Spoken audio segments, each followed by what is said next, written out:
Hey Zinies, welcome to week 5. I want to thank you very much for the hard work you've been doing on week 4. I have looked at and graded most of your assignments and they are looking really good. You guys are working really hard.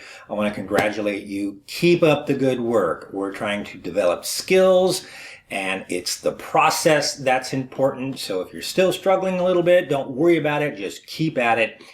You're going to find that this is going to be a very good, successful experience for you if you just keep at it. This week, we are going to take a look at the pen tool. Now, if you thought last week was frustrating in any way, and you have never experienced the pen tool before, you are going to think this week is even more frustrating because, frankly, the pen tool can be frustrating.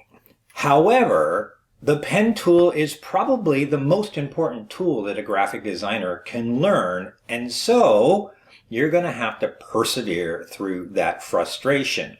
We use the pen tool primarily in Photoshop to create selections, and we use it to create selections that normally other tools will not allow us good selections. We can't use them. Because in most of the tools you've been experiencing so far, Photoshop is looking for a difference in pixels to make a decision about a selection. Darker versus lighter, different colors, etc. Photoshop is using contrast to make the selections. That is what most of these tools do. With the pen tool doesn't use contrast to make selections. The pen tool does what you want it to do. You draw the selection you want. This is very helpful, obviously, when you have a photo with a selection situation where you don't have that kind of contrast. You don't have good contrast. And so these tools that you've been using don't work very well. Instead, you're going to use the pen tool to grab those selections. The pen tool is also used for shapes, but we're not going to use them that much. If you were to take an Illustrator class, we have a class called Vector Illustration using Adobe Illustrator, you will find then that the pen tool is by far and away the #1 tool you'll be using to create illustrations. Also, I want you to know that Brian Boskill is going to be your instructor. Again, Professor Boskill is going to show you everything you need to know about the pen tool, probably even more than you ever want to know about the pen tool. But that's good. It's better you know more than you need than not. Don't get frustrated. Again, I want to reemphasize that. Don't get frustrated trying to use the pen tool. If you have problems, make sure you use that discussion board.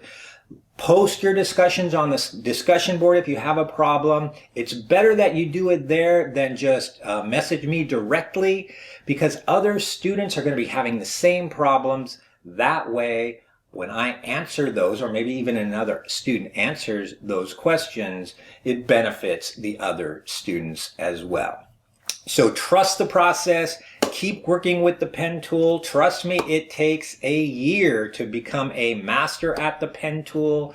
So don't worry too much about if you're slow with it, if it's a little bit hard to understand in the beginning. It's all going to be fine. The way to overcome it is just to obviously keep practicing and practicing and practicing. Which reminds me, after this week, since we're not going to be covering the pen tool any further, students tend to stop using the pen tool. I would highly recommend you don't do that.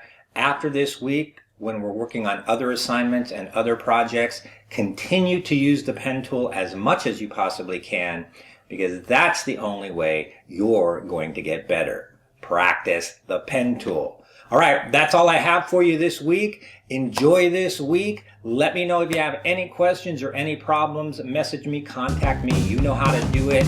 I'll see you soon.